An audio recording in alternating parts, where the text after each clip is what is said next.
I'm not ashamed. Were Pharaoh's demands concerning Israel's brick quota reasonable? This is the question that we seek to answer today as we continue our verse-by-verse study of the book of Exodus on walking through the Bible. The glory of his cross. If you have a Bible with you, you can turn to Exodus chapter 5. We're going to be reading from verses 10 to 19. If you don't have a Bible, don't worry. Just follow along with us on the screen. The version that we'll be reading from is the New King James Version. So, Exodus chapter 5, beginning at verse 10. And the taskmasters of the people and their officers went out and spoke to the people, saying, Thus says Pharaoh, I will not give you straw. Go, get yourself straw where you can find it, yet none of your work will be reduced. So the people were scattered abroad throughout all the land of Egypt to gather stubble instead of straw. And the taskmasters forced them to hurry, saying, Fulfill your work, your daily quota, as when there was straw. Also the officers of the children of Israel, whose Pharaoh's taskmasters set over them, were beaten and were asked, Why have you not fulfilled your task in making brick, both yesterday and today as before? Then the officers of the children of Israel came and cried out to Pharaoh, saying, Why are you dealing thus with your servants? There is no straw given to your servants, and they say to us, Make brick. And indeed your servants are beaten, but the fault is in your own people. But he said, You are idle, idle. Therefore you say, Let us go sacrifice to the Lord. Therefore go now and work, for no straw shall be given to you, yet you shall deliver the quota of bricks. And the officers of the children of Israel saw that they were in trouble after it was said, You shall not reduce any bricks from your daily quota. In our last episode, we had Moses and Aaron standing before Pharaoh and requesting that he allow the people to go out into the wilderness to serve their God, lest he come and punish the children of Israel for their disobedience. Pharaoh's response was, Who is the Lord that I should obey his voice? Through a choice of ignorance, this Pharaoh didn't know the true God of this universe, even though God had not hidden his existence from Pharaoh. Instead of letting the children of Israel go to worship God, though, he punished them for even requesting such through Moses and Aaron. He accused them of being lazy and having extra time on their hands to make such a request. So, he commanded the taskmasters not to give them any straw to make bricks, but tell them to gather their own straw. Nevertheless, the quota for the number of bricks required would not be diminished. Coming out of verse 10, we find the taskmasters of the people and their officers going out and telling the children of Israel Pharaoh's commands.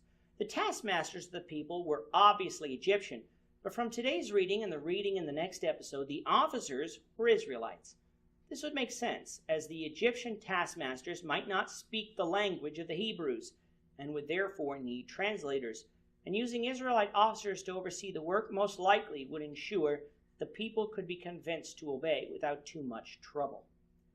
Not having any straw for bricks, the children of Israel were forced to be scattered abroad throughout all the land of Egypt, looking for straw.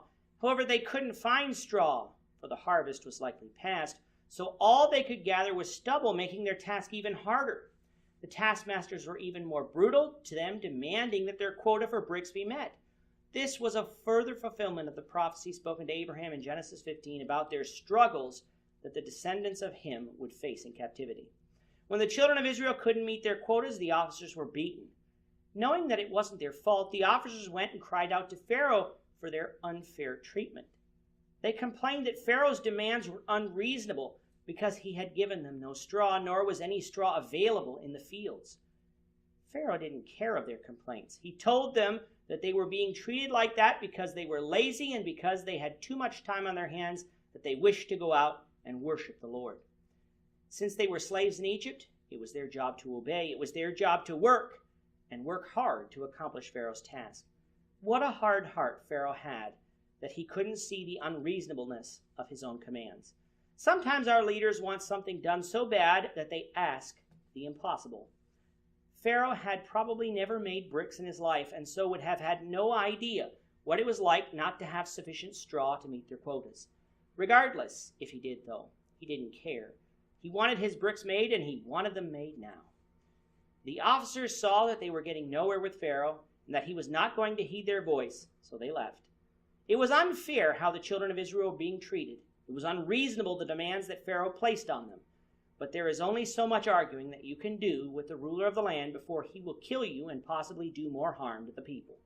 They resigned themselves to the fact that they were going to have to try to meet Pharaoh's demands, even if such demands were seemingly impossible. On the way, they're going to run into Moses and Aaron, and we'll find out what their conversation was with them in the next episode. With that, our time is up for today. Lord willing, we hope you'll join us for tomorrow's discussion of Exodus chapter 5, verses 20 to 23, as we continue our walk through the Bible, one verse at a time. I'm not ashamed. Thank you for watching today's episode. We hope that you found it edifying and ask that you not only subscribe to our channel and podcast, but that you like and share this episode among your friends, so that the saving gospel of Jesus Christ can go out to the whole world. Of his cross.